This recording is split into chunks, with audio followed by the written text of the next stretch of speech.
The room spun, a kaleidoscope of laughter and clinking glasses, but all I could see was her hand resting on his knee. My wife, Elise, sat across the crowded living room, her laughter bright as summer, her body angled toward her best friend, Marcus, in a way that made my chest tighten. The party pulsed around us, friends spilling onto the patio, music humming through the walls of our cozy suburban home. But that single gesture, her fingers grazing his jeans, felt like a blade slicing through the noise. I stood frozen by the kitchen counter, a half-empty beer sweating in my hand, my mind screaming one question. When did this start feeling wrong? We'd been married 3 years, together for 7. Elise always called Marcus her brother from another mother, a phrase I'd laughed at early on. He'd been there through her college heartbreaks, her parents' divorce, her late-night calls when anxiety clawed at her. I liked him, his easy grin, his knack for diffusing tension with a bad pun. But tonight, under the dim glow of string lights, something felt off. Her head tilted too close when she whispered to him. His eyes lingered too long on her smile. I shook it off, chalking it up to the wine, the late hour, the haze of a long week. She's just comfortable, I told myself. That's all. The party was our idea, a housewarming for the place we'd scraped and saved for. The living room smelled of fresh paint and lavender candles, the hardwood gleaming under the feet of our guests. Elise had spent weeks planning, her excitement infectious as she hung fairy lights and curated playlists. "It's our new chapter, Nate," she'd said, kissing me softly in the empty house days before. I'd believed her. I always did. Now, as I watched her lean into Marcus, her laugh cutting through the chatter, doubt crept in like damp rot. I remembered smaller moments. Her phone buzzing at odd hours, her quick smile when I asked who it was. "Just Marcus being Marcus," she'd say, and I'd nod, trusting her. Trust was our foundation, wasn't it? But foundations crack. I crossed the room, weaving through clusters of friends, my heart thudding. "Hey, you too," I said, forcing a grin. Elise's eyes flicked up, bright but guarded, like a deer catching a scent. Marcus leaned back, his posture casual, but his fingers tapped the armrest.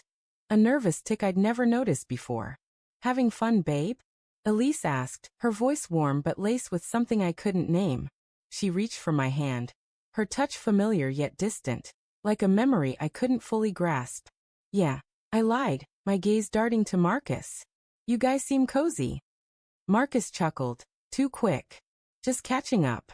Been a while, you know?" I nodded, but my stomach churned.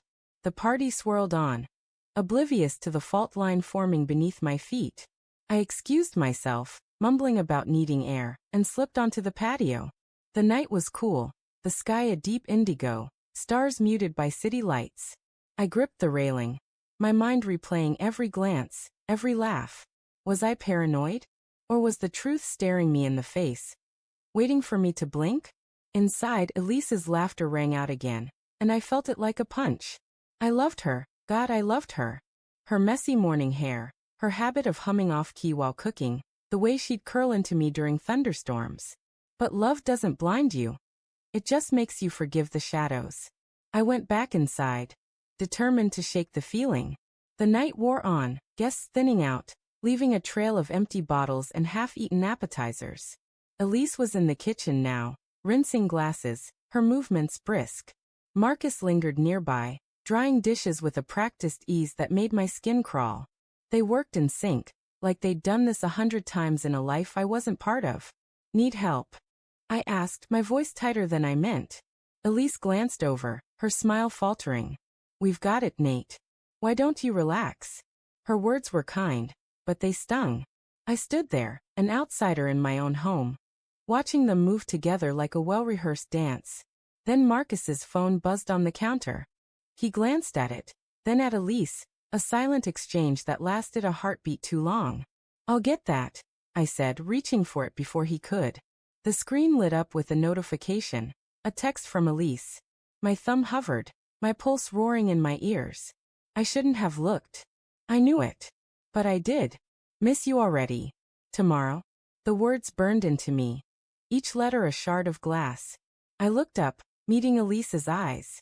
Her face drained of color, her lips parting as if to speak, but no sound came. Marcus froze, the dish towel limp in his hands. Nate. Elise started, her voice trembling. Tomorrow. I repeated, my voice low, dangerous. What's tomorrow, Elise? She stepped toward me, her hands outstretched. It's not what you think. I swear it's. Don't. I cut her off, the beer bottle in my hand shaking. Don't lie to me. Not now. The kitchen felt too small, the air too thick. Marcus cleared his throat, his voice unsteady. Nate, man, let's talk about this. Talk. I laughed, a bitter, broken sound. About how you're sneaking around with my wife. How you're her brother. The word dripped with venom, and Elise flinched. Nate, please, she whispered, tears welling. I didn't mean for this to happen. It just did. It just did. For words that shattered everything. I saw our life together. Our vows, our late-night talks, our plans for kids, crumbling like ash. I wanted to scream, to demand why. But the truth was already there, raw and ugly. She loved him. Maybe not more than me, maybe not instead of me. But enough to break us. I set the bottle down, my hands trembling. How long? Her silence was answer enough. Marcus looked away, guilt etched into his face. The room spun again, but this time, it wasn't the party. It was my world unraveling. I'm sorry, Elise choked out, stepping closer. I backed away, my heart a bruised thing in my chest. Don't touch me, I said, my voice barely a whisper. I turned, walking out of the kitchen, past the fairy lights, past the life we'd built. The front door clicked shut behind me, the night swallowing me whole. I didn't know where I was going. The street was quiet, the stars indifferent. But as I walked, her text burned in my mind. Miss you already.